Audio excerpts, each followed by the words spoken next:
Bom dia, pessoal. Está todo mundo entrando. Nossos convidados estão aqui se conectando. Vamos aguardar só uns minutinhos para começar, tá bom?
Bom, acho que a gente já pode começar. Nossos convidados estão entrando. Bom dia a todos. Meu nome é Juliana Villano. Eu sou diretora de internacionalização e parcerias internacionais do IRELGOV e também sou coordenadora da BASF de Relações Governamentais para a América do Sul. Antes de eu iniciar o nosso evento hoje, só para informar, a gente vai ter tradução simultânea, tá? Do inglês para o português, português e inglês, durante todo o debate, e vocês podem acessar essa tradução no botão aqui no canto direito, embaixo do Zoom, onde tem um globo, tá? Vocês podem escolher o canal, tanto no inglês quanto no português. Vou passar para o inglês só para dar as boas-vindas aos nossos convidados do lado alemão, e também para testar a nossa tradução. Good afternoon, everybody, and to our German partners. Thank you all for being here today with us. Before we start our event, just to inform that we will have a translation service here at the webinar that you can access at the right bottom at the Zoom screen in the interpretation button. And you can choose the English channel and you can leave there during the event. Okay, I hope the translation is already working. And also to inform that according to the EU General Data Protection Law, we are recording this meeting and also taking some photos that we will post in our social media channels. And also the event today is live now at our YouTube channel, okay, at IRELGOV YouTube channel. So I hope everything is working. If you have any trouble with the translation, just leave a message for us at the chat. Okay, I'll switch back to Português. Bom, vamos começar o nosso evento. Hoje a gente celebra a assinatura de um memorando de entendimento entre o IRELGOV e a Netzwerk Public Affairs da Alemanha. Essa é uma iniciativa do eixo de internacionalização do IRELGOV, que tem como um dos objetivos, né, o eixo foi criado para promover essa troca entre o IRELGOV e parceiros fora do país e aqui também, em melhores práticas, em benchmark na área de relações governamentais e também na pauta de interesse aí entre os dois países, tá? Em temas que são do nosso interesse. E hoje a gente já vai ter um primeiro debate no escopo dessa parceria, que será entre a Fernanda Maciel, que é gerente de Relações Internacionais da CNI e responsável por promover a parceria bilateral entre Brasil e Alemanha no setor privado, através de vários mecanismos que ela vai explicar daqui a pouco. E nós também vamos ter, do lado alemão, o Peter Alberto Barents, que é membro do conselho diretor da Netzwerk Public Affairs e que tem aí bastante experiência nesse relacionamento entre Brasil e Alemanha, América Latina também, na área de relações públicas. E, para a gente começar, eu gostaria de apresentar também o nosso segundo mestre de cerimônias, que é o Florian Watzel, que é membro da Netzwerk Public Affairs e diretor de relações públicas da Mars para a Europa. Florian, I hope I got your name correct, and the floor is yours, okay? Thank you very much, Juliana. It's a pleasure to be here with you all today. Let me now introduce our two presidents to you. It's a great pleasure to be able to do this, even more so because both of them are female, which is a sign that public affairs is a modern profession. Now, let me start with Suelma Rosa. She's president of IRELGOV, and in her day job, she is head of corporate government and sustainability affairs at Unilever, Brazil. So one of my peer companies, we work very closely with Unilever here in Europe, and I'm sure that's the same in Latin America and Brazil in particular. She's also a co-founder of the collective Women in Government Relations, co-founder of the official plenary, supporter of the Women in Power, and member of the Women Inside Trade. She holds a PhD from the Department of Political Science at the University of Panthéon-Sorbonne in Paris, a master in international and comparative politics, and a bachelor's degree in international relations from the University of Brasília. That is fantastic. I also studied international relations, so we should probably have a chat afterwards. Looking forward to that. She's also quite active still in academia. She coordinates and teaches in undergraduate and graduate programs in Brazil and abroad, and has been doing so since 2005.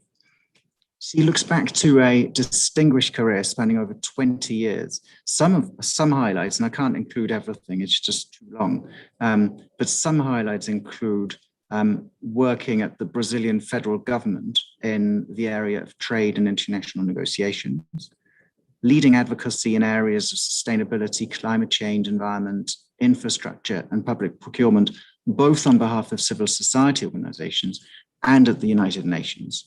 So a very distinguished career. So Emma, we are very privileged to have you with us today. Now over to Katrin Sabre. She's the president of the board of Netzwerk Public Affairs in Germany. No less distinguished, in her day job, she advises and coaches public affairs professionals from all walks of life, helping them become even more effective in their advocacy and communication. Katrin is well known in Berlin as longtime head of the Deutsche Post DHL Public Affairs Office, as part of which she represented the company vis-a-vis the German federal government and parliament for over 15 years. Following her time at Deutsche Post DHL, she also led the Federal Association of German Postal Service Providers for some years. Katrin started her career in communications working for the Prussian Palaces and Gardens Foundation and the state government of Brandenburg, which is the federal state that surrounds the capital, Berlin. Now, let me give the floor to Suelma first, and then to Katrin after that. Suelma, the floor is yours. Thank you, Florian. Well, back to Portuguese. Primeiro, eu gostaria de agradecer toda a liderança da Juliana Villano e do Diego Bonomo no eixo de internacionalização, que nos traz hoje a mais essa nova parceria. Apresentar brevemente, para quem não conhece, o IRELGOV, o nosso think tank, que foi criado em 2014 com o objetivo de trabalhar dois grandes eixos, a reputação e a educação na área de relações governamentais e institucionais no país. Desde junho do ano passado, o novo conselho do IRELGOV vem trabalhando 8 grandes eixos de atividade. Assim como a Alemanha, o Brasil é um país federado, então um dos nossos eixos de atuação é nacionalização e governos locais. Temos também um eixo de ensino e pesquisa, o de internacionalização e parcerias internacionais que nos traz ao dia de hoje. Temos trabalhado fortemente o eixo de diversidade e inclusão, assim como empreendedorismo e transformação digital. Para além disso, estamos trabalhando os temas de carreira e futuro da profissão, comunicação e advocacy, e, por fim, o jurídico e o marco regulatório no país. As relações governamentais no Brasil vêm crescendo em importância e, principalmente, vêm amadurecendo a sua capacidade de gestão e de atuação, incorporando práticas de ética, integridade, transparência, mas indo um passo adiante, levantando os temas e as bandeiras em torno da legitimidade e, principalmente, da responsabilidade na atuação do lobby. Esse crescimento tem sido observado ao longo das últimas 2 décadas e uma aceleração a partir da presença de empresas internacionais que trouxeram todas as grandes práticas globais de compliance para o país.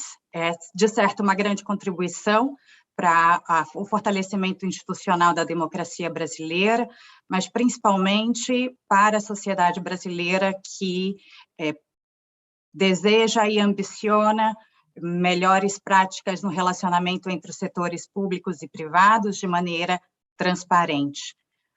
Thank you all, and I'll hand to you back, Florian.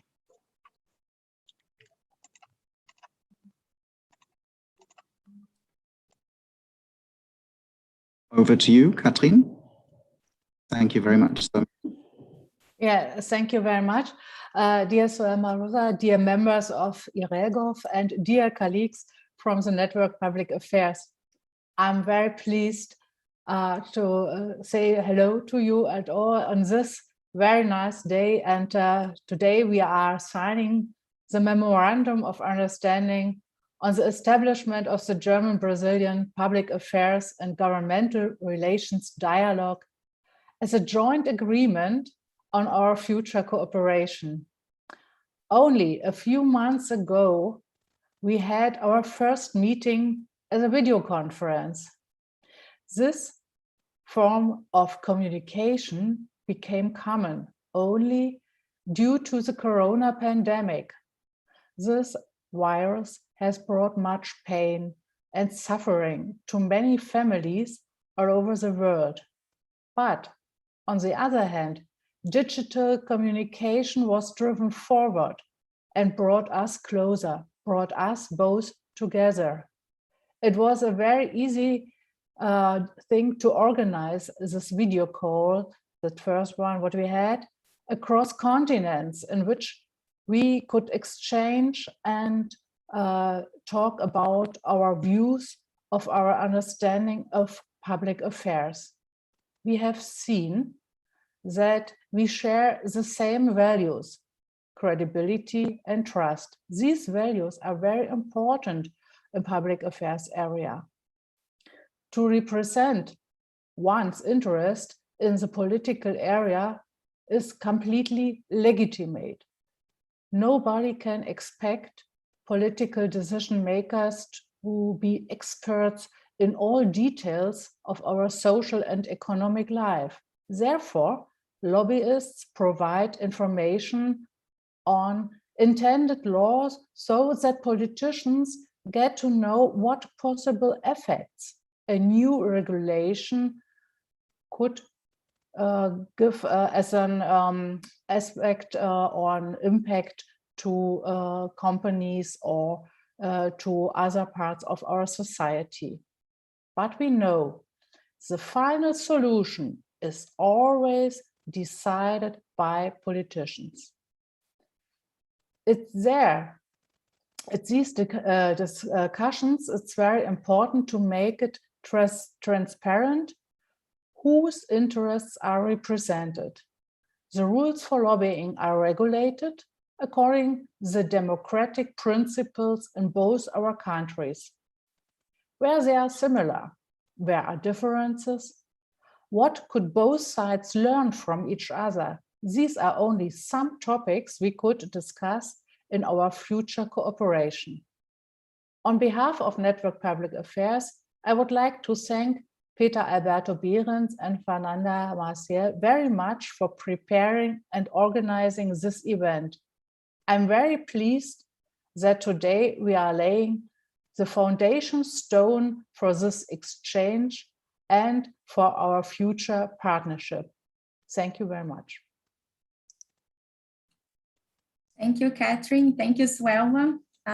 Bom, agora eu gostaria de chamar a Fernanda e o Peter para iniciarmos o nosso debate sobre a Parceria Brasil-Alemanha, intercâmbio de experiências em relações governamentais.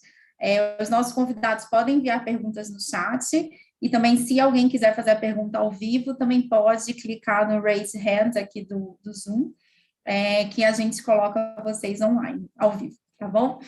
Bom, só para dar um pouquinho de contexto, a Alemanha, ela é um parceiro-chave comercial para o Brasil. Os dois países, eles mantêm uma parceria bilateral histórica, tanto no nível governamental quanto no privado. E aqui no Brasil, nós temos a atuação também de diversas empresas, grandes empresas alemãs, como a própria BASF, a Bayer, a Siemens, a Bosch, dentre tantas outras, que possuem uma história aqui de longa data no Brasil. A BASF, só por exemplo, ela celebra esse ano 110 anos de atuação no país. E todas essas empresas também possuem áreas de relações governamentais consolidadas, e algumas delas, inclusive, já estão aqui no IRELGOV. Eu acho que a Bayer também participa do IRELGOV. Então, é dentro desse escopo que hoje a gente celebra a nossa parceria com a Netzwerk Public Affairs. E, para começar o nosso debate, eu gostaria de chamar a Fernanda Maciel. Como eu falei, a Fernanda ela é gerente de Relações Internacionais da CNI.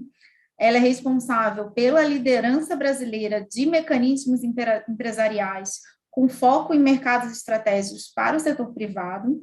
E a Fernanda, ela também teve cargos de liderança no Sebrae Nacional, no Ministério de Turismo aqui do Brasil e no Banco Interamericano de Desenvolvimento. E ela aí é uma parceira nossa aqui de longa data também. E, Fernanda, para a gente começar, eu pediria que você apresentasse um pouquinho da CNI, tá?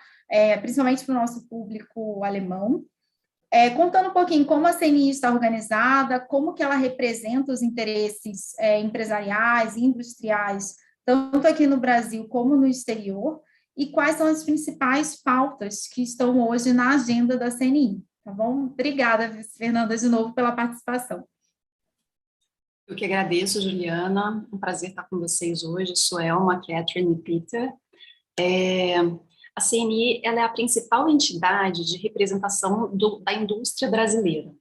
Então, a gente faz defesa de interesses, lobby, né? O grande desafio para a gente é sempre a questão da competitividade. Então, como que a gente trabalha para aumentar a competitividade da indústria com foco nessa melhoria do ambiente de negócios, tanto em âmbito nacional, como a Juliana mencionou, quanto em âmbito internacional.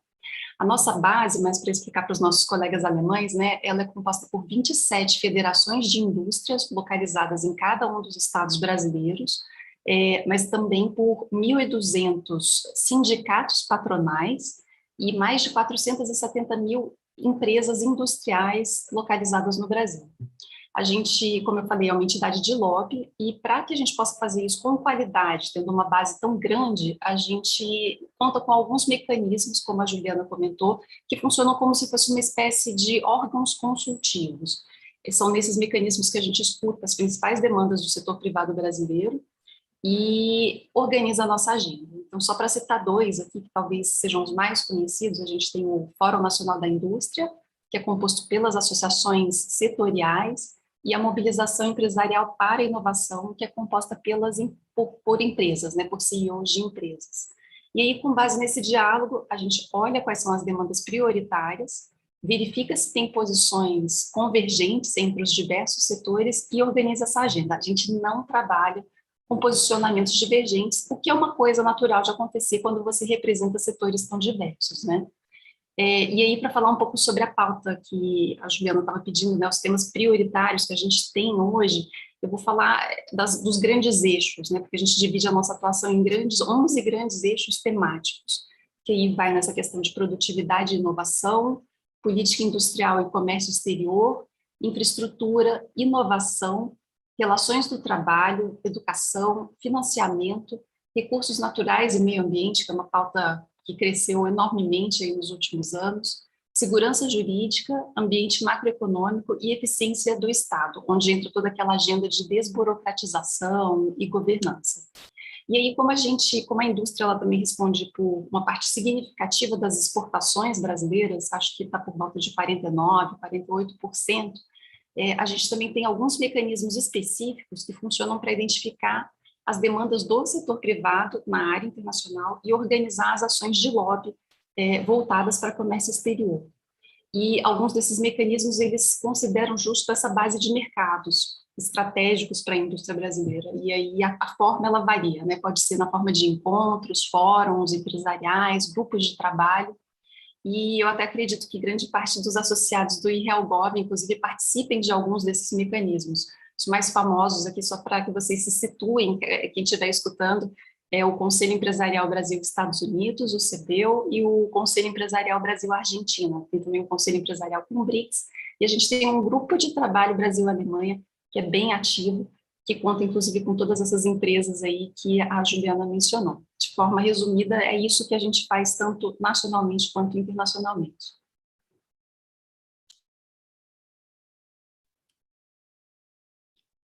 Okay, thank you very much, Fernanda. Over to Peter Alberto Behrens. Peter Alberto.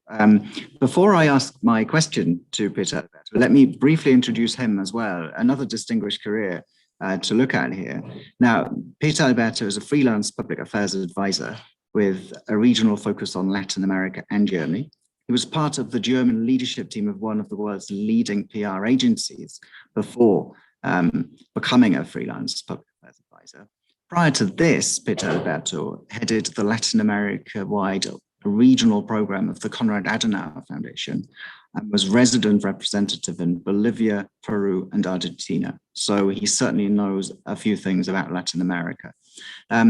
Peter, now, considering what Fernanda's just mentioned, what would you describe as the role of industry associations in the German political landscape, and how do they influence the political progress there? And also, who are the main industry associations in Germany? Thank you very much, Florian. Hello, everybody. It's really a pleasure to be here and to see that cooperation is coming closer, so to say. To your question, first of all, I would underline every word that Fernanda said in terms of that is perfectly applicable to Germany, of course. And I believe that associations in general terms do play a central role in decision-making in a democracy and as mediator between business and politics. And I think that will apply to any democracy in the world. So, of course, we in Germany do have that structure as well. We have a counterpart, so to say, to the Confederação Nacional de Industrias, which is the Bundesverband der Deutschen Industrie, the Federation of German Industries, who basically do the same things and same activities, unfold the same activities as you already explained, Fernanda, for CNI. They do for Germany, obviously focusing on the European mainly and transatlantic relationships.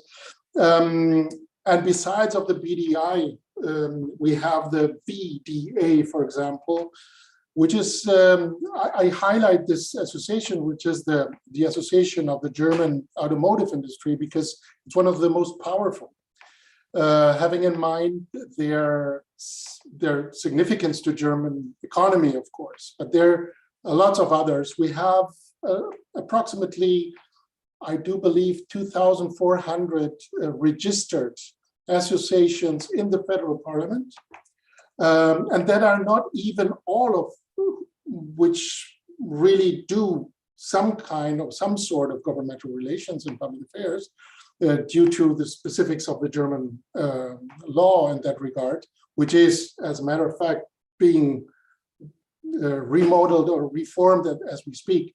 So there will be some other kind of evolution in that regard. But let me just point out one thing that is, in order to understand the role of associations in Germany, one has to acknowledge the role of association in public life in Germany, because much more than just in political life, associations have a very, very central role in German society that probably is not so known by South Americans or by anyone who is not so familiar with German public life.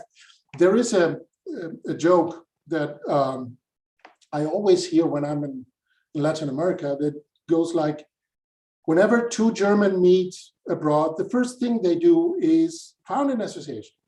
And I believe you in Brazil might have heard from the German Sports Association, the German School Association, the German Protestant and Catholic, etc., etc., etc., and not only in Sao Paulo, but in Rio de Janeiro, in Brasília, and wherever.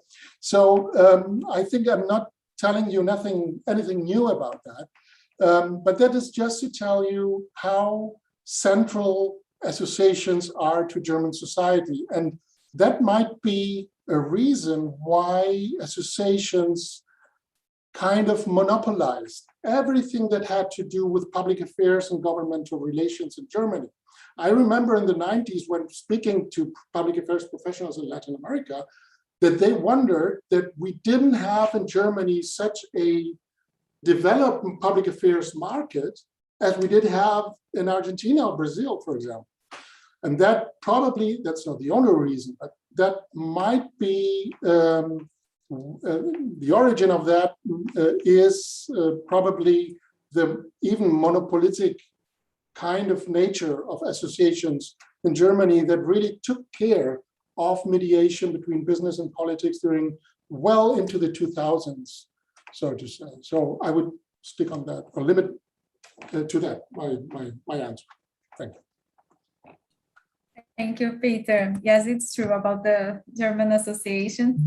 And here in Brazil as well, we have a few of them representing the sector interests, different sectors, and also professional interests as well.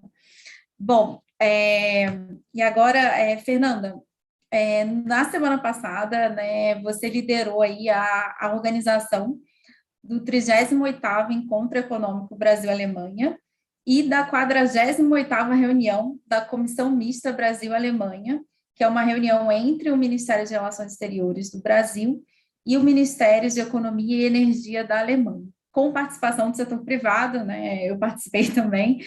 Parabéns pelas duas reuniões, foram excelentes. E eu queria te pedir para comentar um pouco como funcionam esses dois encontros e quais são os principais temas que estão na agenda, que foram discutidos na agenda bilateral nesses dois encontros entre o Brasil e a Alemanha, tanto no setor governamental quanto no setor privado. Obrigada, Juliana. O EBA, né, que a gente chama carinhosamente de EBA, mas o Encontro Empresarial Brasil-Alemanha, ele é uma organização conjunta da PDI, que o Peter, inclusive, mencionou, com a CNI. É uma parceria super bem sucedida, talvez seja o nosso maior encontro, que tem o maior engajamento de participantes do setor privado. Quando a gente realizou uma edição no Rio Grande do Sul, onde tem, de fato, uma tradição industrial maior, e inclusive muitas empresas de origem alemã, a participação foi recorde. Eu não lembro agora se por volta de 3.000 participantes, mas assim, é um encontro muito grande. O nosso desafio é entender que evento também é uma forma de fazer relações governamentais. Então, embora esses eventos estejam no nosso calendário, a gente tem essa consciência, junto com a BDI, de que a gente precisa, justo a partir da definição de quais são as prioridades para o setor privado dos dois países, colocar esses temas na agenda. E foi isso que a gente fez esse ano, na organização do EBA, por exemplo. Então, assim, networking é importante, principalmente quando o evento é presencial, mas a ideia é transformar também esses eventos em ferramentas grandes de defesa de interesse. Então, lógico que sempre vai ter uma rodada de negócios, um espaço de exposição, mas as palestras, como eu estava falando, elas sempre são pensadas considerando o que está dentro da nossa agenda. E esse ano, os principais temas que a gente visualizou, assim, que tinham demandas, né, do setor privado, para dinamizar parcerias comerciais, cooperação tecnológica e oportunidades de investimento, foram sustentabilidade na cadeia de valor, digitalização como uma estratégia de resiliência, inclusive pós-pandemia, cooperação para hidrogênio verde, que tem uma parceria bem interessante entre Brasil e Alemanha, e cooperação em saúde. Então, isso, dentro do EBA, esses foram os principais temas. Já na comissão mista, que a Juliana mencionou, essa comissão mista já é um mecanismo governamental, né? Ele se reúne anualmente, em conjunto com o setor privado, para discutir as evoluções da agenda oficial, ou seja, aquela agenda, realmente a agenda governamental, que entrou como prioridade, mas existe esse modelo inédito, que não, pelo menos dentro do Brasil, não existe nenhuma outra comissão mista que tenha uma participação ativa do setor privado, inclusive com uma liderança do setor privado. A gente tem a oportunidade dentro da comista de colocar também quais são as principais demandas do nosso lado. E é impressionante como assim, o setor privado brasileiro e alemão são 100% convergentes. Não existe nenhuma demanda que não se encaixe, né? E aí, só para comentar com vocês, os principais temas, né, que entraram na agenda do setor privado esse ano, que a gente fez algumas solicitações durante essa reunião da comissão mista, foi o pedido de oficialização, o pedido para que a Alemanha oficialize, né, o apoio para o Brasil para ascender à OCDE, a ratificação do acordo de associação Mercosul-União Europeia, que vai trazer benefícios inúmeros aí para os setores privados dos dois países, a criação de um diálogo tributário para se discutir um dos pontos que é a principal pauta da agenda bilateral, que é um acordo para evitar a dupla tributação. E um tema novo que surgiu foi a criação de um diálogo para se discutir, seria um diálogo intergovernamental, para discutir sustentabilidade nas cadeias de valor. Então, assim, a gente tem demandas tradicionais e que a gente sabe que tem uma complexidade enorme de avançar, mas sempre aparecem outras novidades, outros temas. A parte de cooperação técnica normalmente costuma fluir com um pouco mais facilidade do que a agenda de acordos comerciais. Obrigada. Thank you, Fernanda. Very interesting to hear about all the convergence between Brazilian and the Brazilian and the German business communities. If I look at what's going on here in Brussels, that is something perhaps we should stress a bit more. That there are more commonalities than differences actually between the two countries or geographies.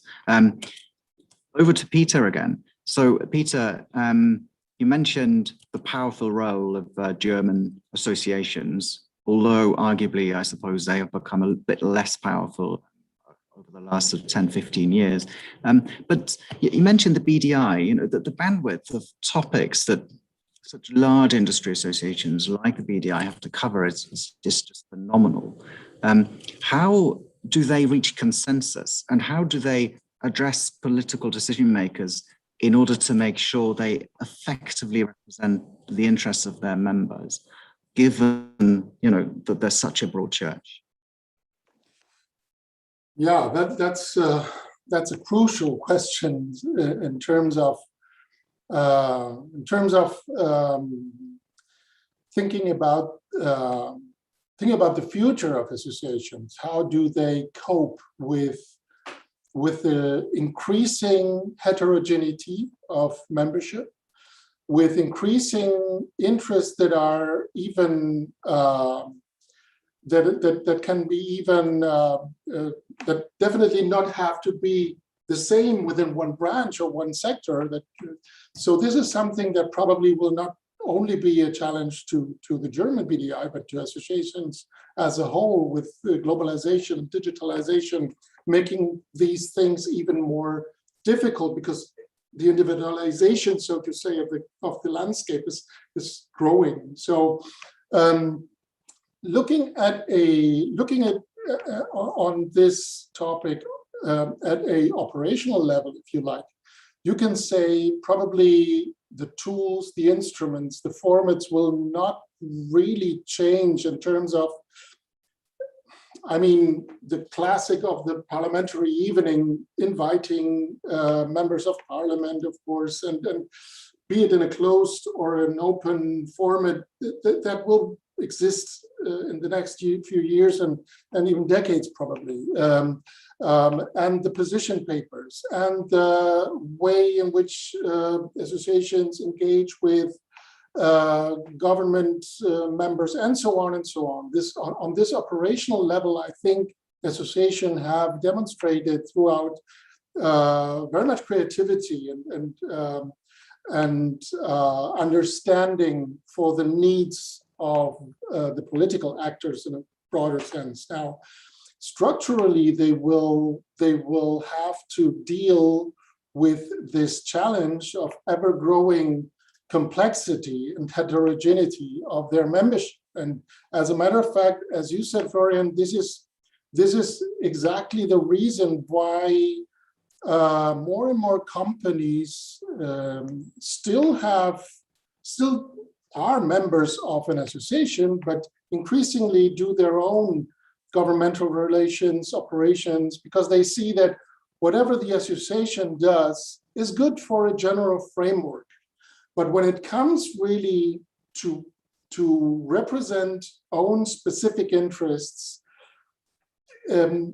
associations are overwhelmed because they try to elaborate a common view, one voice, if you like, and in the end, this one voice is very watered down. This position is a very watered down position that doesn't really make happy, that no one is really happy with this kind of position. So that is why growing increasingly, not only the companies have their own operations, but they increasingly rely on public affairs professionals. And I think that is, associations, especially in Germany, I don't believe that they will lose their role in German politics, but probably their role in terms of mediating will not be that central anymore as it used to be until 10, 15 years ago, probably. Thank you, Peter. Yes, I really believe that's the combining force between the public affairs professionals from the companies and our participation in the industry associations that make advocacy and lobbying more effective. And for sure, that's why we are here as well. Fernanda, para a gente agora falar um pouquinho de futuro, né? Primeiro, acho que a sua resposta na pergunta anterior foi excelente, e eu acho que também aqui até acho que abre portas também para a gente conversar mais com a Fernanda e com a CNI também. A gente já teve até algumas ideias, eu acho que a CNI tem uma pauta aí muito convergente com a nossa também, nessa área de internacionalização, até como a Fernanda trouxe a questão da OCDE também, isso a entrada do Brasil na OCDE também é uma discussão muito importante aqui para o IRELGOV e para a nossa profissão também de relações governamentais. E aí, Fernanda, falando um pouco de futuro, eu queria que você comentasse um pouco sobre quais são os desafios que você vê para a Parceria Brasil-Alemanha, como que o setor privado pode contribuir para essa agenda e o que a gente pode esperar para o futuro da nossa parceria, né? Você mencionou alguns temas, mas a gente sabe que também pode ter alguns desafios aí à nossa frente. Se você pudesse comentar um pouquinho. Perfeito. Obrigada, Juliana. Eu acho que a gente tem dois grandes desafios, né? O primeiro é fazer a agenda andar. Como eu até mencionei na resposta anterior, né, a agenda é complexa, quando a agenda depende só de cooperação técnica, como em temas de digitalização, cooperação energética, é tudo mais tranquilo, flui. Mas na seara dos acordos comerciais, o ritmo, né, que naturalmente já é um pouco mais lento, às vezes a gente esbarra em algumas resistências, que o Peter até comentou, né? A gente precisa ser mais vocal. Eu acho que é aí que entra essa questão do setor privado e da atuação dos IRELGOVs, das empresas interessadas, junto com a CNI, sozinhos, mas a gente tem que ser um pouco mais vocal. Hoje a gente tem, acho que são mais de 1.200 empresas alemãs instaladas no Brasil, e como eu estava falando sobre aquele acordo de dupla tributação, é a principal demanda, né? As empresas são penalizadas pela não existência desse tipo de acordo, e hoje na comissão mista a gente não tem a participação das duas autoridades tributárias para discutir minimamente o que seria um caminho para uma convergência, para uma futura negociação. Então estamos parados.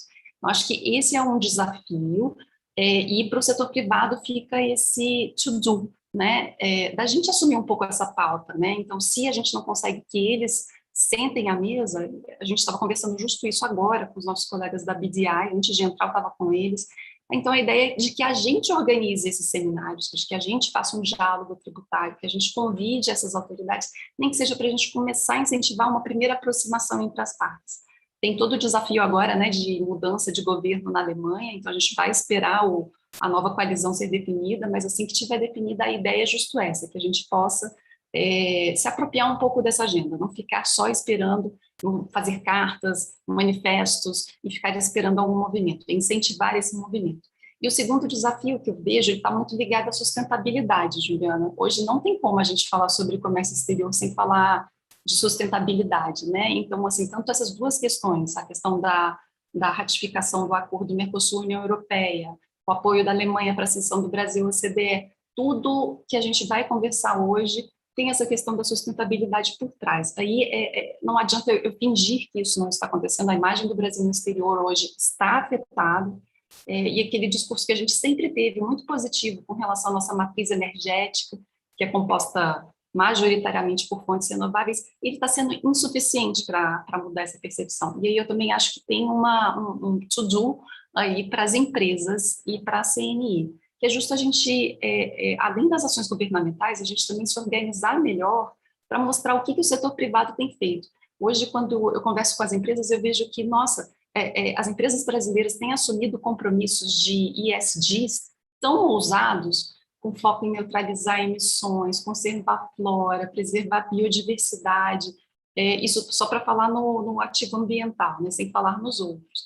E a gente quer dar mais visibilidade para esse tipo de ação, mostrando no exterior casos de sucesso.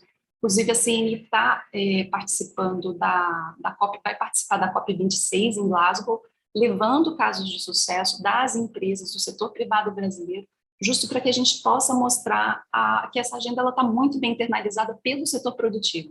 Então, acho que é isso que também fica como um to-do, não só para a CNI, para as empresas, para os profissionais de relações governamentais. Qualquer profissional de relações governamentais hoje que vai discutir uma ação internacional tem que estar com essa questão bem internalizada com relação à sustentabilidade também. Então, acho que para 2022, vamos tentar ser um setor privado mais atuante, que a gente realmente organize uma agenda de trabalho conjunta, mais profunda, sem esperar muitos os movimentos dos governos, mas a gente tentando ajudá-los, né, tentar ajudá-los a traçar esses caminhos, facilitar o trabalho do governo que seja, né, colocar as autoridades em contato, discutir, levar dados. Eu acho que esse é o nosso desafio. Thank you, Fernanda. This is really interesting. We have a question there in the chat, I think, which is partly about that as well. So we'll come back to that. You also mentioned the German elections. Peter, if I may ask you about those elections, we're currently obviously in the process of forming a government in Germany.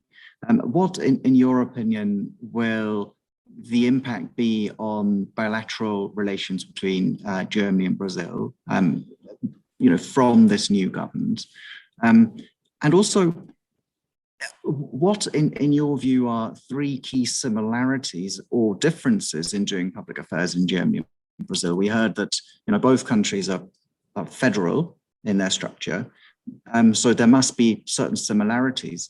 But what are the key differences that you would depict? Wow. I'm going to say that this answer will take me some more time than expected, because I think there's a lot to say to that. So I'll apologize up front for the length of my answer. I'll begin with the last question, and please don't get me wrong, but I want to focus on similarities.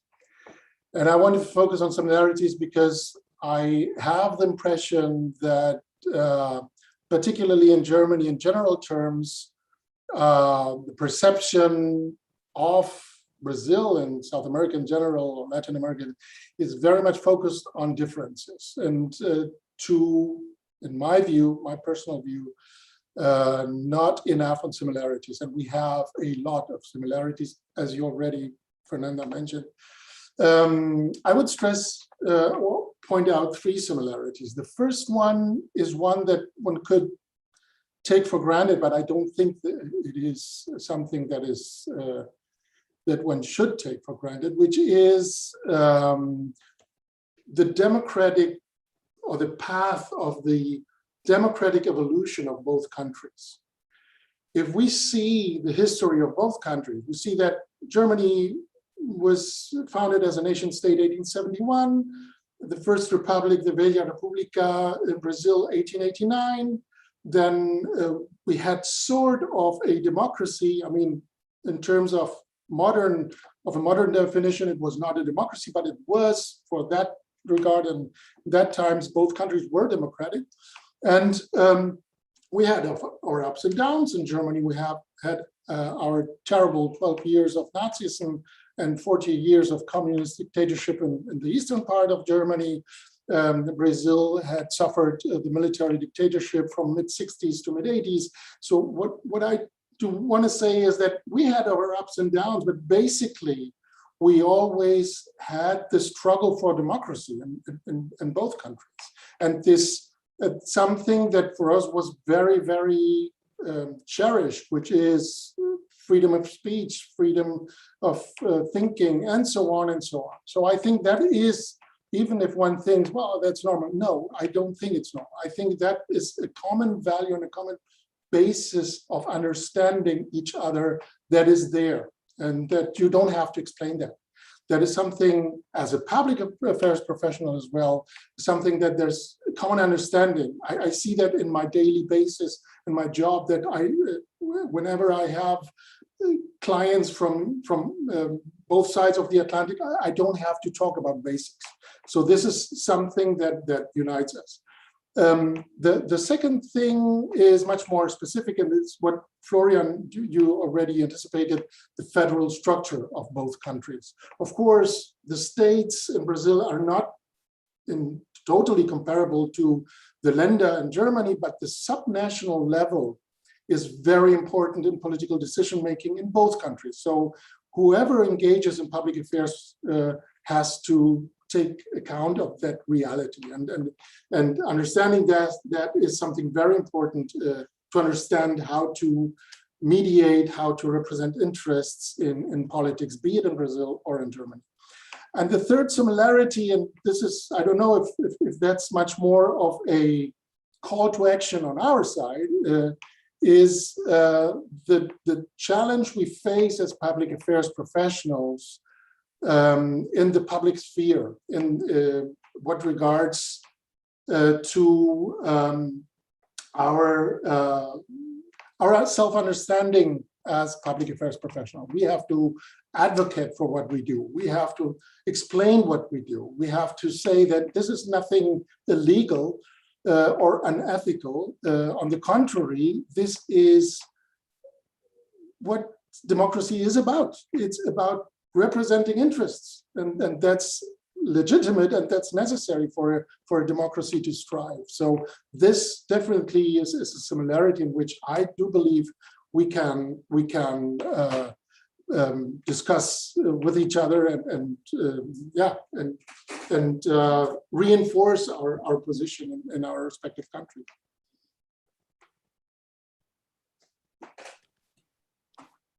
Thank you, Peter. Sorry. Was about the elections. If I have some time, still, I try to be short. One thing that struck me is that international politics was not as visible as one could imagine throughout the German political election campaign and in the negotiations to build a coalition government. You don't see that as a major issue here at the moment. And well, it's about European Union, it's about transatlantic relationship and China, but anything that goes beyond that is at the moment not visible. Frankly speaking, and very openly speaking, I think, and of course, as a Latino German, I'm not totally objective in that regard. I think it's short-sighted. I think it's very narrow thinking. Why? Because first of all, most political decision makers in Germany do perceive anything that has to do with Brazil, and I'm exaggerating a bit, under two things. One thing is Bolsonaro, and one thing is climate change, Amazon, and so on. So these are the two lenses through which German political decision makers are viewing and perceiving Brazil. So what I would like is that there should be some sense of state policy in terms of saying whether you like Bolsonaro or not, and there probably are some reasons not to like Bolsonaro. Whether you like it or not, you will have, because Brazil is a democracy, you will have other presidents within the next 10, 20 years. And if you like it or not, Brazil will still be a leading nation in South America. And South America accounts for nearly 20% of the votes in the United Nations. So politically, Brazil will still be an important player. Economically, much the same. Economically, even with ups and downs, Brazil will still be one of the top 10, top 15 economies of the world. So we're talking about very basic things in terms of formulating an agenda of exterior policy that goes way beyond the actual situation and the actual president. So honestly, I don't see that at the moment in any political party in Germany. That is something I personally regret, but I think that at the time, and that is what I'm telling my South American counterparts, it is your term. It is, you have to wake this up, the Germans. They are in a situation in which they are very, very focused on themselves. And probably it's now the turn of Latin Americans to knock the doors on Germany and telling, hello, here we are, and we're ready, as Fernanda said already in the previous in a previous statement. I think it's about not expecting Germany come over, but it's about Latin America going and very proactively looking for engaging with Germany and Europe. Sorry for the language. That's okay. Thanks, Peter. Juliana, I'll take the next question, which came in from Bernd, and it's the perfect question, really, because it touches on so many things that we just discussed. He asks about a change narrative, really. So, we're seeing change in Germany, we are seeing change in Brazil, and there may be more change to come in Brazil in the next few years. So what, from our perspective, so from the private sector, what's our narrative, our change narrative, but also on the side of governments? What's their vision for change? Peter just mentioned that there's a lot of change going on in Germany, but most of it is domestically focused. But what could be sort of a more outward-looking vision for change coming from Germany as well, and Brazil for that matter? And hopefully we will see some pragmatism as well. So what is your view, both, I suppose, we'll start with you, Fernanda, since Peter, I'm sorry, you've spoken for a few minutes now. Fernanda, what is your view on that? Do you see that emerging? And also, what could be our contribution as the private sector? Obrigada, Florian. Eu acho que tudo é dinâmico, né? As relações são dinâmicas, tanto as relações econômicas quanto políticas. Então, é normal que haja essas alterações de narrativas. A gente não pode ignorar isso. E é até engraçado, quando eu vi a pergunta no chat, eu lembrei de uma reunião que eu tive, acho que há umas 2 semanas atrás, em um ministério aqui do Brasil, em que o próprio representante governamental, ele falou assim, governos mudam, mas o setor privado fica. A nossa intenção, lógico, governos mudam, as prioridades mudam, as narrativas mudam, a visão com relação aos nossos países muda. Então, a gente está num ambiente dinâmico. Eu acho que a gente tem que trabalhar muito em cima de dados, de fatos, de produtividade, de geração de emprego, de renda, que são essas informações que o setor privado tem, né, de como os nossos negócios impactam na economia e por que a gente precisa desburocratizar, facilitar, abrir mercados para ampliar oportunidades de desenvolvimento para todos os países. Então, acho que tem uma responsabilidade muito grande para os profissionais de relações governamentais, né? Porque vocês estão passando por uma alteração de governo, a gente possivelmente pode ter outra no ano que vem, tem eleições no Brasil ano que vem, e o importante é a gente mostrar a importância do comércio exterior, a importância dos investimentos, de trazer investimentos internacionais. Então, a gente precisa estar com essa narrativa, assim, muito consolidada e bem embasada para a gente defender os interesses das indústrias e de todos os outros setores. Então, eu acho que são movimentos naturais, mas que a gente precisa realmente se apropriar de informações, inclusive econômicas, para fazer uma defesa de interesses qualificada sempre. É isso. Thank you. Over to you, Peter. Do you see a change narrative emerging in Germany as well that sort of extends beyond the borders of Germany or Europe? Difficult to say, honestly. I mean, of course, I have my view very much put on Latin American-German relationship. And I have to say that I'm not really seeing a change in narrative, and I'm not really seeing a change of perception from the German side in terms of seeing opportunities and betting on opportunities, and not so much on challenges and threats. I have the feeling a bit in line with what Fernanda said, that I have the impression that at least some of the actors in private companies and in the private sector seem to be much more realistic, seem to be much more positive in terms of understanding that the world is changing, and the world will probably, specifically for Germans, not be the cozy place, if you like, as it was before. Uncertainty is the rule of the game. It's not certainty anymore. So you will need, and Europe will need friends, and Germany will need friends in the world. And I think some of the actors in the private sector seem to understand better that the best way to make not only good business, but a business for good is with democratic rules and rule of law and free market and multilateral organization and so on, with a certain kind of infrastructure, so to say.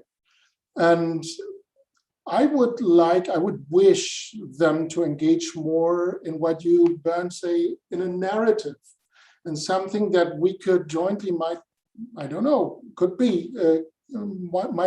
we jointly could construct in a narrative and saying that's the best way to do good for the world and good for business. Both things don't have to be opposite, but can go hand in hand, so to say.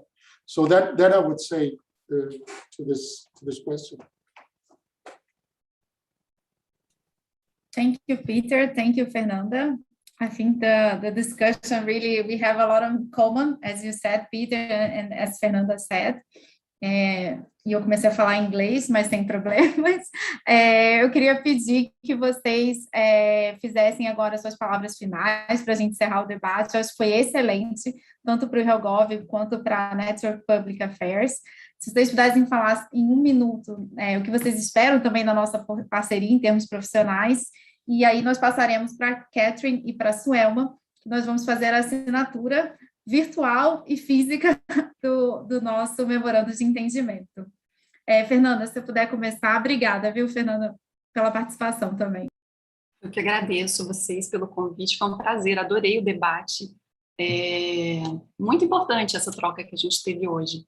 E até aproveitando aqui o gancho, né, justo que a gente falou tanto sobre os desafios de fazer lobby em um momento onde a imagem está um pouco mais arranhada aí no exterior, eu acho que de repente fica uma sugestão aí para vocês de explorar com os parceiros melhores práticas de como fazer lobby no Parlamento Europeu, tanto na visão dos profissionais de relações governamentais de países membros, igual a Alemanha, mas, de repente, com a identificação também de países não membros, né? Como que eles fazem essa atuação. Isso seria bem bacana, assim, até para a gente poder ser um pouco mais ativo em algumas pautas. E acho que a gente tem muito a aprender, então fica só essa sugestão. Mais uma vez, obrigada pelo convite. Adorei participar da reunião com vocês. Aprendi muito hoje aqui. Obrigada.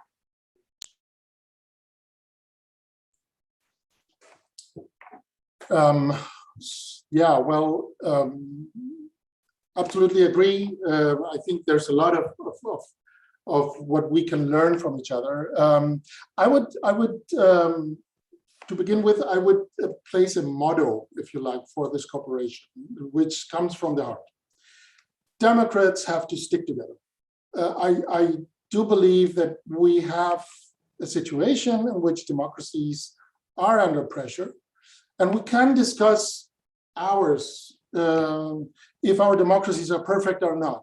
They sure are not, in various degrees, but whatever, we still are Democrats. And as public affairs professionals, we live from that. So we should be the first to be Democrats. So I am definitely convinced that this is a cooperation that is built upon fostering democracy in any ways possible. And this is something that makes us as public affairs professionals. So this is one thing that I would place as a motto. At least that's my motivation, one of my basic motivation to seek this kind of cooperation. The other one, much more, let's say, specific in terms of practical learning, and what I think that particularly German public affairs professional might be able to learn from Brazilian or Latin American counterparts are two things. The one thing is dealing with uncertainty. Uncertainty is something that if somebody knows about that, it's the Latinos in terms of public affairs, because that's the normal. Always was, and probably will be for some time. I don't know how many, but it is the normal.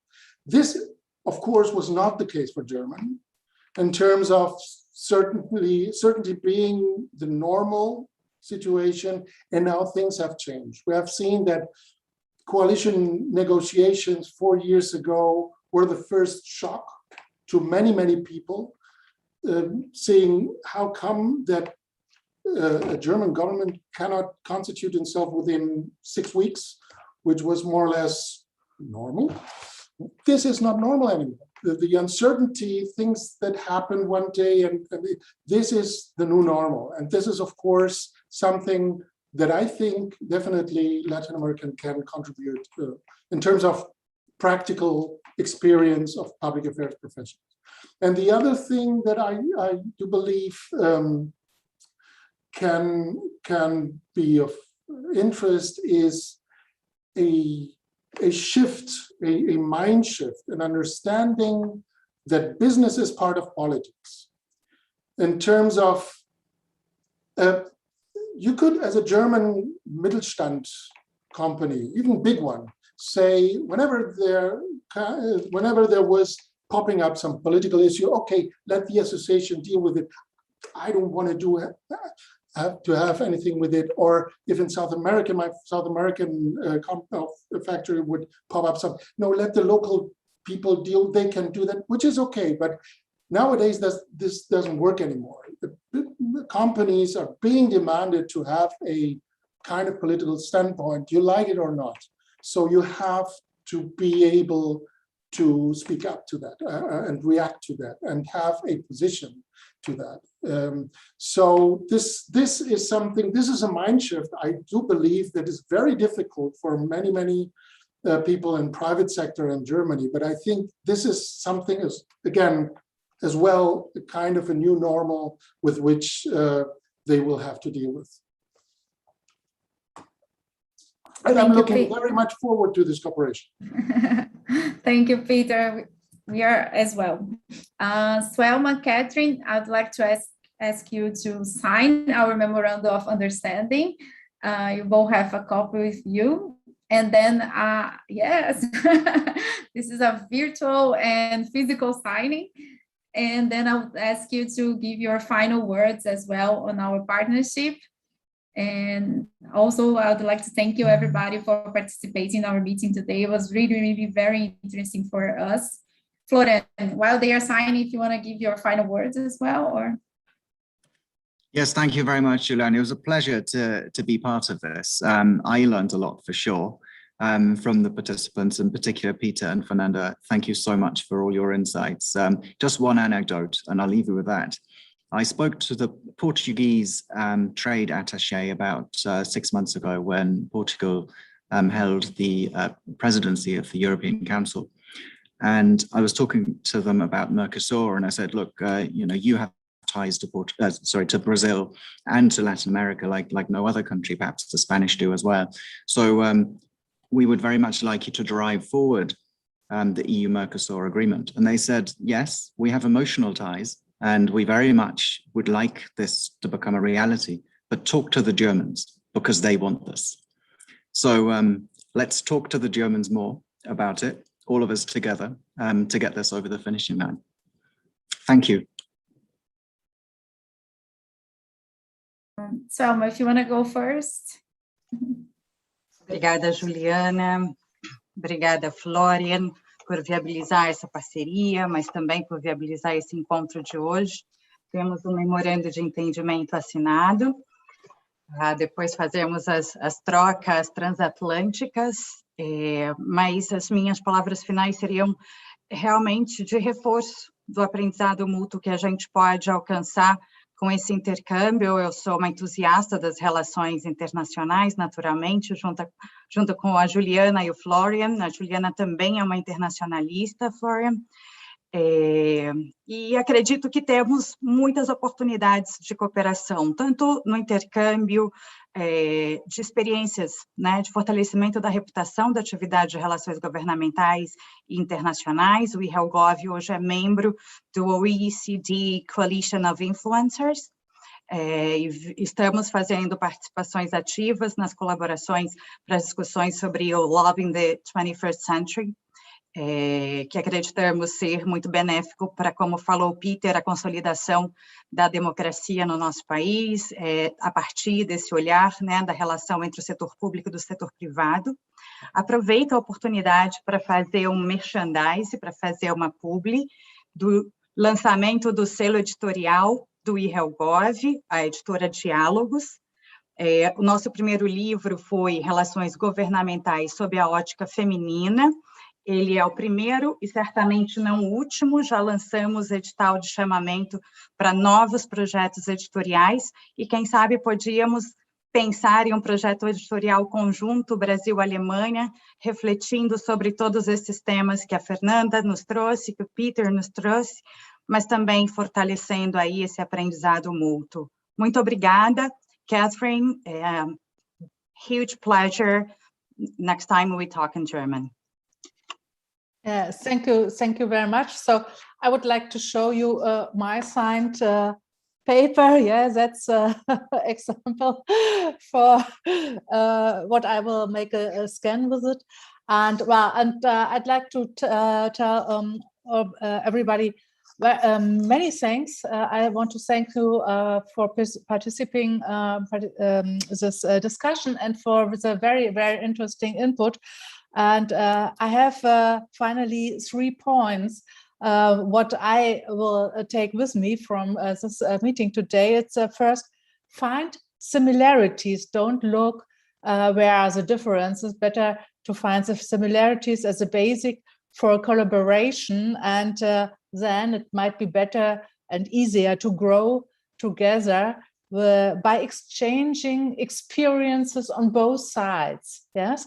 The second is to deal with the unexpected. Yes, what we done last years in Germany was like Peter told us already, the same thing that we know already from the past. We want to cover everything, but the world changed, and so we also have to change and have to look forward into the future. And finally, the third point is, you said business is a part of politics, and I would like to add, and politics is a part of business. That's the point, what is, from my experience, also not so well known by all companies. And that is also a task for us as public affairs professionals to bring this to the companies on both sides and both our countries, and so bring them together. I think we can become a bridge builder by doing the business between both of our countries.